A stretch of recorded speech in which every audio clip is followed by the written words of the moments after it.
Welcome back to Light Talk, where everyday people can share their own unique spiritual journey stories with a safe and supportive community, and to be yourself and enjoy the stories. If you have a story to tell, email lighttalk423@gmail.com. And while you're at it, click on the like, share, and subscribe buttons. Well, I want to welcome our guest today. I am so excited to talk to her.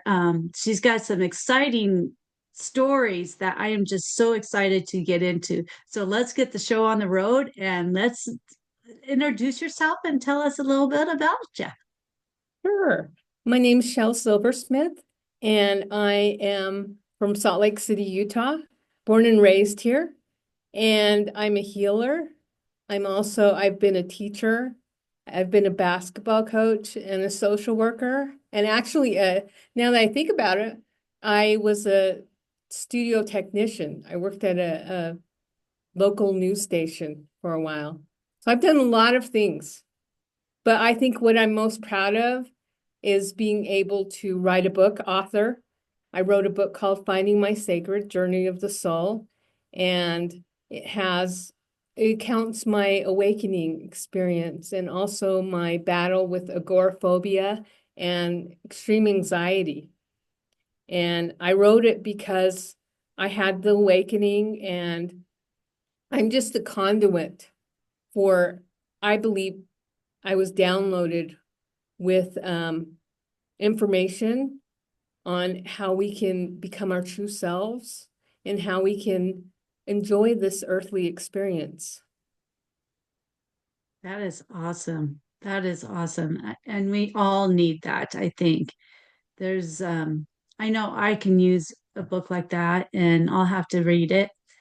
And It has yeah, a because, frequency to me, and it's a healing yeah. frequency. And after I wrote it, I'm like, so what do I do now? Do I market it? What am I supposed to do? And I just heard a voice and it said, those people who need it, it will come to them and they will find it, and the book will find them.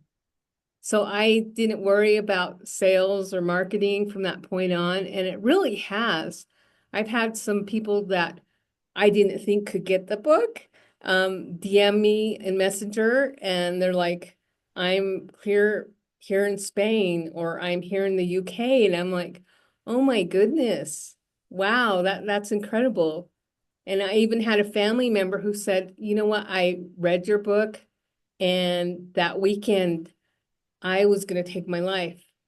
And he said, I realize what you've been through and the struggles, and if you can get through it, I can too. So I'm like, okay, there was the purpose already. Right. I mean, what kind of verification do you need than that? Yes, That is, oh, that is just beautiful. That is beautiful it is. in It itself. is. Oh, beautiful. And like I Well, said, high I'm just five a to conduit. you. Yeah. And you have to be able to be open for that in order to do this. So thank you for being able to do that and be open to be able to write this book and to help at least one person. That is amazing. That is amazing. Oh, hugs to you. Oh, And hugs. my greatest gift actually has been young people. I did a photo shoot for the book, for the cover, the inside cover, and a gentleman by the name of Samuel Gonzalez, and he's a professional photographer. He told me the day of the shoot, he said, may I bring my daughter? She's a teenager, and I told her I'm doing an author, and she wants to write books. May I bring her? And I'm like, sure. Yeah, go ahead and bring her. And we did a day, 100 degrees on a June morning until night.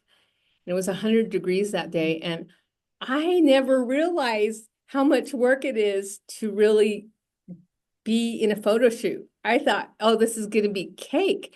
But I was hot. It was 100 degrees. We did it outside. I had to change a couple times and whole Mhm. posture. And I'm like, oh my goodness. By the end of the day, I was so tired, but it was like 10 o'clock at night, and he's like, my daughter has questions for you. And actually it enlightened me and I perked up, and it was just so nice sitting down with her, and she was asking me, how do you write a book? Um, how do you start? And just different questions. And that was refreshing, and it was enlightening for me to know that there's young people that may want to go into the same field, and for someone to be brave enough to ask questions. It was beautiful. That's been the highlight so far of this That is experience. awesome. That is awesome. I mean, so not only did you channel to get a book written, you saved a life and you enriched a life. Oh my, that alone, give you a high five. I wish I was next to Yes, you. I'd give you a huge hug because that is awesome. That is great. yes, yes. That is awesome. And Oh speaking my. of saving a life, I believe I helped assisted in saving my son's life a week ago. And I have it on my social media pages on Instagram and TikTok and YouTube. My son had taken an energy drink, a pre-workout energy drink, and he had taken it for 4 days in a row. And on the fourth morning, when he took it, he worked out and his heart wouldn't come down. And he waited 2 hours and it still didn't come down. So he told his grandmother, and she took him to the ER, and I met them at the ER, and they got him right in. And it's just surreal. I went in with the feeling of, I love my son dearly, but I've come to this realization at this point in my life, and it's taken work. I haven't always thought this way, of whatever his life path is his life path, and it's not mine. And I'm praying he's well, but whatever transpires, I know it's his life path. And he was predestined before he came to earth on what would happen to him here. I truly believe that. So I was calm. Even though he's my son, I was pretty calm, and I said, Spirit, assist him, but I know it's his life path. So as we were sitting there and his heart rate was at 240, and they had done something called vagal maneuvers where they make him blow, and he did that for about 4 minutes and it wasn't working. So she turned to me and she said, we're going to have to give him medication to stop his heart and reset it. And as a mom, I was like, oh my goodness, it's come to this, but I trust in the process. And and I turned to her and I said, may I do some healing technique that I know, because I'm Navajo. I'm a Navajo healer, and I've been studying a little bit of Reiki and pranic techniques. And she said, sure. So I stood up and just put my hand out and started doing a little Reiki on his heart and on his shoulder, and I touched him. And instantaneously, she's like, it was 240. It's going down. It's to 100 now within like 5 seconds.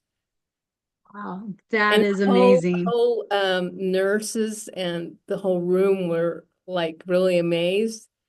And I'm like I think I'm a conduit. I didn't personally do it, but I assisted in helping his heart rate go down. And someone asked me, how did you really do that? Like my IT guy says, how did you really do that? And because he saw the TikTok video, and I said, luckily for me, that weekend I was in a state where I could do that, because it's not something where I can just walk around, oh, I'm a healer, I can heal this person. It's something Right. where I have to watch my frequency and what I eat, what I ingest, and I work at grounding, and I stay off of caffeine. I happen to stay off of caffeine that weekend. I happen to stay off of alcohol, and I don't do drugs, but that would hinder it. So in order to be a clear channel, it's something I work at, and it's something I'm aware of too when I'm in a more enlightened state, when I've been doing the practices, doing the meditations, clearing my energy, I can feel it. To whereas I'm like everybody else. I fell off the wagon and I'm eating fast food and I have a beer, and it really knocks off my frequency when I do something like that. So luckily for me, that weekend I was pretty good and I was in a state where I could do that.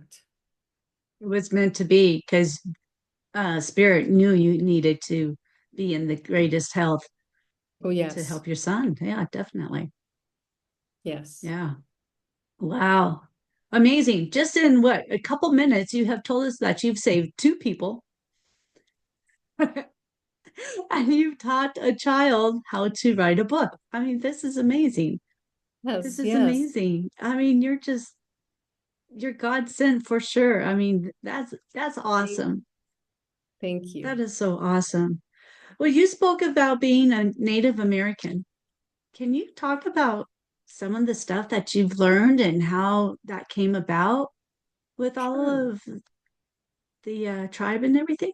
Yeah. Well, I'm adopted, but my adopted parents were Navajo, Okay. and my biological parents were Navajo also. So I've grew up in Salt Lake City, Utah, in the city. So I would visit the Navajo reservation where my grandmother and my cousins and aunts and uncles resided. We'd go at least 3 to 4 times a year. So I'd be able to go out to my grandmother's land out on the reservation, and she had cattle and sheep, and I would be able to herd the sheep. It was an experience. For me, it was fun because I didn't do it that often. And for the Right. people there that had to do it every day and it was necessary, I think they resented it, some of them. So for me, it was plain fun. So I was able to visit my grandmother and learn from her. I mean, my greatest memory of her is when she would be out on the land, her land, and it would be a light rain, and she would tell me that's female rain because when the light rain drips, it's female rain, and when it's a heavy storm, that's male rain. Oh, And she wow. would, every time it rained, she'd just put her hands up and enjoy it. And at the time, I didn't understand it. I was like, normally we try to cover. I'm like, oh, it's Right. raining, let's cover.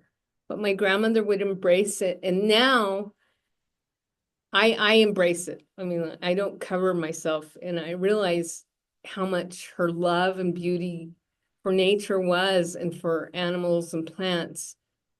Something I didn't get at the time, but now she just passed last year at 104. We just lost her around this time last year. She Mm. lived to be 104, but my memories of her are being out in nature and just loving the animals and the rain and the trees and just the land. So I've got that from Mhm. her. And I do now practice. I mean, she used to say, get out and watch the sunset.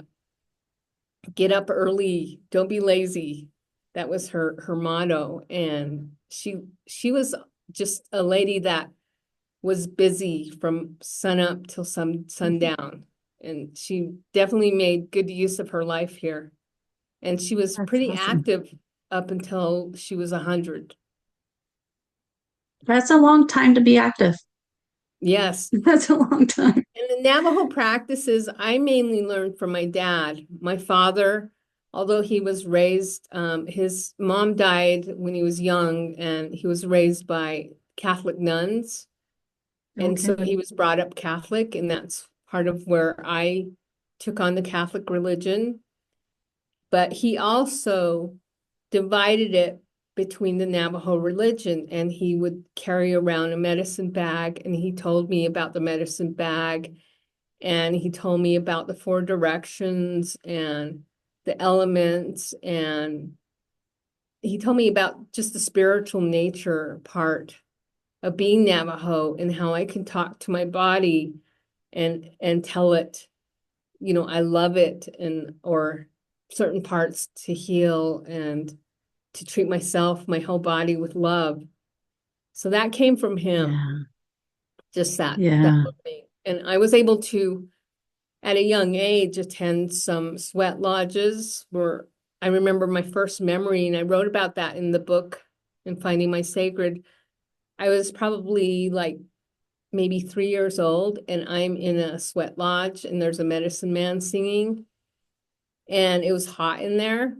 But I know my parents took good care of me, and it was a feeling of just belonging and warmth in that moment, and a feeling of just genuine love. Yeah. And it was something special, and still is special when I hear just the chants of singers, Navajo singers. It's meaningful to me and very special. Yeah. That is one thing I would like to check out is to be able to go to like a powwow and speak with some of the Navajo or Native Americans so that I can learn a little about that because I think they are powerful. And Native Americans are very powerful in what they do. And I love that they treat Earth like better than a human. I mean, I love how they are with that.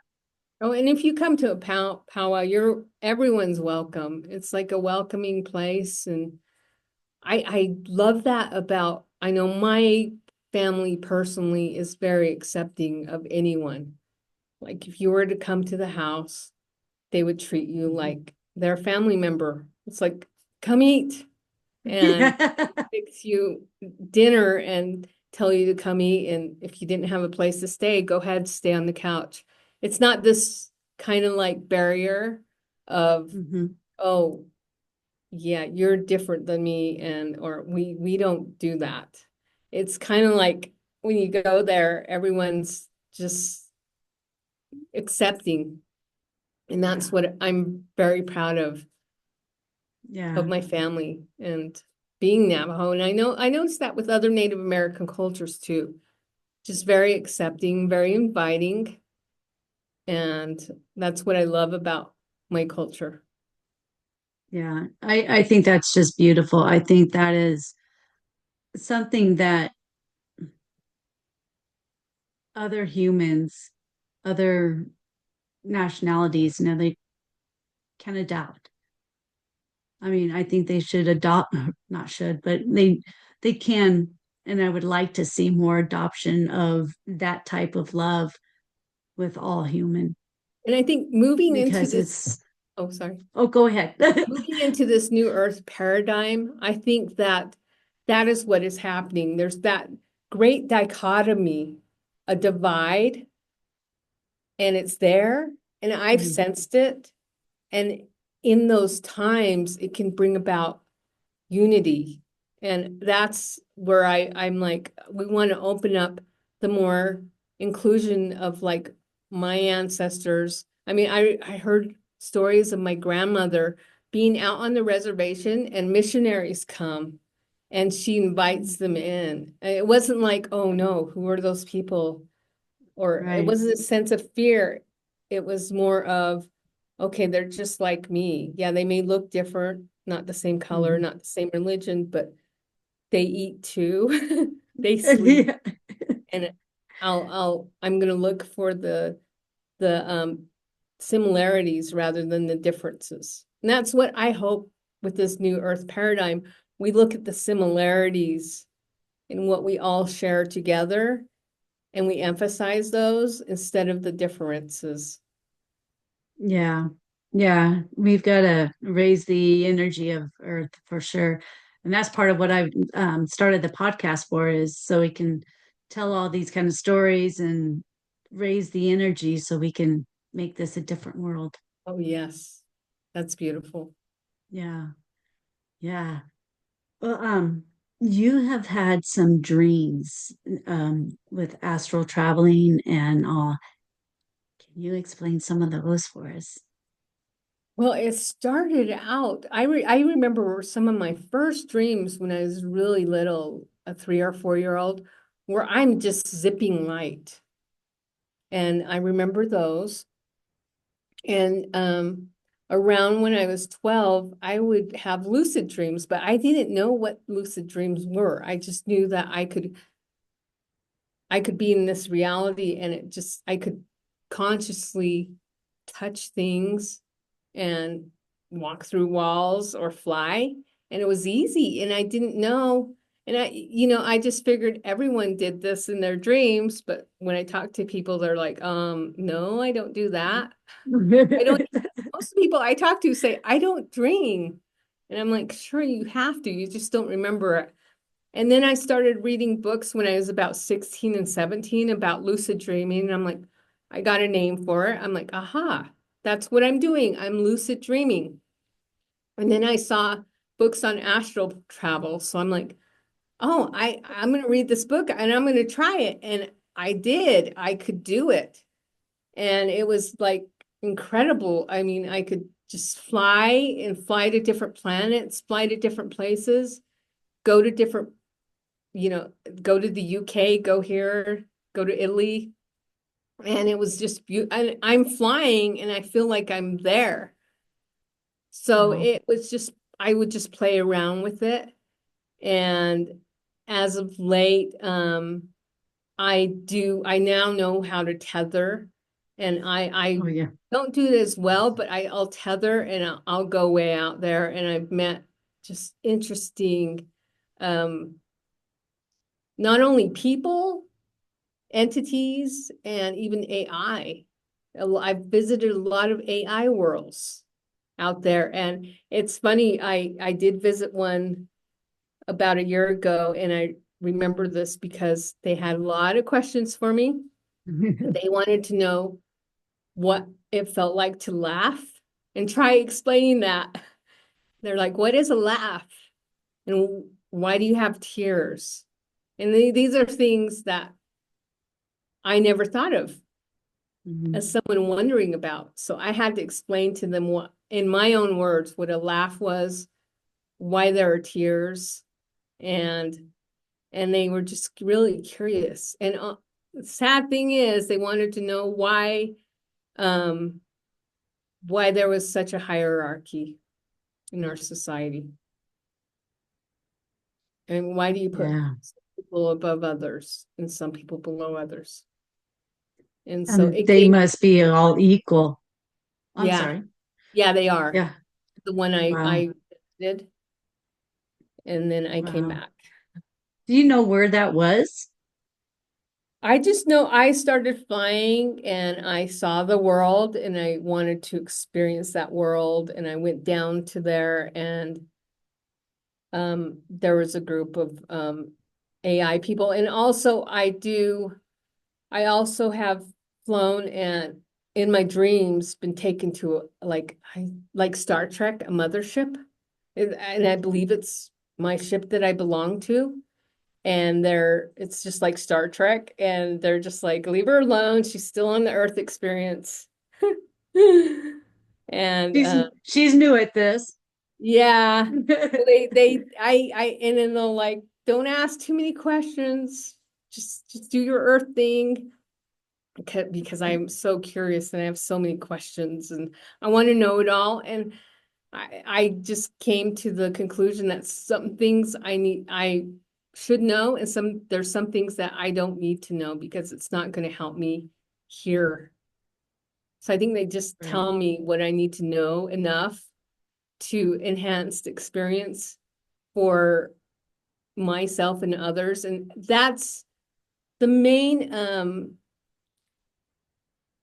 message coming to me is just remember, guys, this is an experience. It's not who you are. It's not who you're tethered to be forever.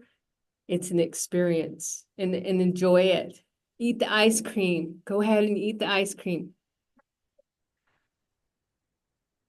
Oh, that's beautiful. That's great. That is great. I mean, I have traveled, had an OBE, and I went out into space, and that was just beautiful. I mean, I didn't land on any planets or anything, but I was just out there in space. It was just me, the darkness, and the stars. It was just beautiful, so quiet. It was like, oh, yeah. It was for a short time. I wasn't there very long, but it was it was beautiful. And, It was you know, beautiful. there are messages sent to me in my dreams, and maybe some of it is a lesson. And lately, I've been shown and put into dreams where I, like last night, this might be disturbing, but I'm on a train. I don't know where I'm going. And there are people that I know that are suffering Mm. and they're trying to get on the train. And I'm like, do I open the window to let them in? And a voice says, if you let them all in, the train could derail because there'll be too many people. And so when I woke up, I was grappling with, should I have let those people in on the train? And do I save myself or is it about saving the collective? And is there a way to save the collective without derailing the self? That was my struggle today. That's what I Oh, was promised pondering is there a way to save the self and save the collective at the same time? I'm seeing it was like a clearing. You have to bypass those others so that you can finish cleansing yourself or something along that line. That's what's coming to me. Does that resonate? Yeah, yeah. I know I Okay. have to take care of myself and what I project out into the world is gonna ripple. Yeah. Yeah. It's gonna ripple, but yeah, just gotta take care of yourself a little bit more. Yeah. And keep doing. I love there's um I believe his name's Dr. Co. He works with Tony Robbins and Master Co. And Okay. we do every for some reason every time he's on Instagram live, I happen to log on. So he does this. So it's meant to be. He Right. does this energy clearing where we meditate and we think of the earth and we put pink light around it. And he does earth healings. So I'm always on the Oh, earth awesome. healings. That's awesome. That's You awesome. know, I've done that a few times of spreading my light around, my white light around Earth, protecting Earth, and hoping to heal it, and you know, doing that kind of thing too. Yeah, yes. And that's fun to after do that. it's just as beneficial to me as it is probably to the Hmm. collective. Yeah, putting the pink light and just hoping, well, intending prosperity for the earth and its inhabitants. Hmm. Right, right. So, how, here's another question. So, how does the Native Americans feel about fires in the mountains or in I will tell you this. This is from what I know. I have a story actually. My grandmother and my grandfather built a house and there was a rat infestation. oh no. And they went to the medicine man and they said, we've got rats all around our house. And do we kill them? Is there some kind of poison or can we do something about this rat infestation? And the medicine man said that, your house is new. The rats aren't. The rats have been there first. And yes, they'll everything's cyclic. So if there's a rat infestation, it's not the first time and it's happened before and it will go away and it will come back. And he said, I suggest you guys move. And they did, they moved. And so the message in that is everything has like an order. And so the fires will come around, but then the fires will also leave. Okay. And that's just a regrowth of Earth, isn't it? Yes, Yeah, yes. yeah, yeah. Well, Colorado's going to have a lot of new growth coming up. I mean, of course, if it's natural is one thing. If it's man-made, Right, that's another thing. right. Yeah, Fortunate that we have people that would want to do that on purpose. yeah, we had And that this past summer. yeah, they need to not do that. There Yeah, needs I agree. fines for that and Yeah, consequences for people who do yeah. that. And naturally, consequences with nature too. A lot. Yes. Yeah. Well, we're going to have a new mountain here at some point. Yes, that'll be good. That and Yeah. going upon that point, I just like my grandmother, we kind of we recognize flowers and plants. And I had an apartment 3 years ago, and every day I would look out at this tree and I would talk to it. And I feel like I developed a friendship with this tree. And I moved from that place, but I went by like last week to go see the tree, and they tore it down. And I was so sad. And I went and looked at the stump, and it was like mourning a friend. Oh, And I'm like, oh, you served your purpose. But no. it's really sad. I do become attached to trees. I know that. Yeah. I have a tree at work that I go and meditate or whatnot. It's in the summertime. It's too cold typically now to be going out, but yeah, I love to sit on the trees and snuggle And up with them too. it's beautiful. I'm picturing Hmm. it out my window when I was at that apartment. I'd drink my coffee and I'd see, the leaves, or it would bloom, or it had frost on it. And I Oh, thought it oh was the yeah. most beautiful thing. I could just sit there for an hour and stare at it. Yeah, nature is awesome. Nature is very awesome. Well, I hate to say this, but our time is going to end here shortly. So I know I would love to talk longer with you. Um, but thank you for being Hey, on the thank you. show. Thank you for having me. Oh, it's been a pleasure. You're welcome back anytime you want to Oh, come back. great. And check out You're my welcome. TikTok and my Instagram if you want to see that healing. And I do just different posts, and I love to interact with people. All right, there you go. That's Thank for you. everybody. Yeah, no, thank you for being on the show. It was a Thank great pleasure having you. thank you, Dana. Uh, Well, if anybody else out there that would like to have share their stories in a safe and supportive community, um, come on the show. Email me at 42 or I'm sorry, lighttalk423@gmail.com and be yourself. Come on the show and be yourself and let's enjoy your stories. And while you're at it, click on the like, share, and subscribe buttons down below. And we will talk with everybody shortly. Bye.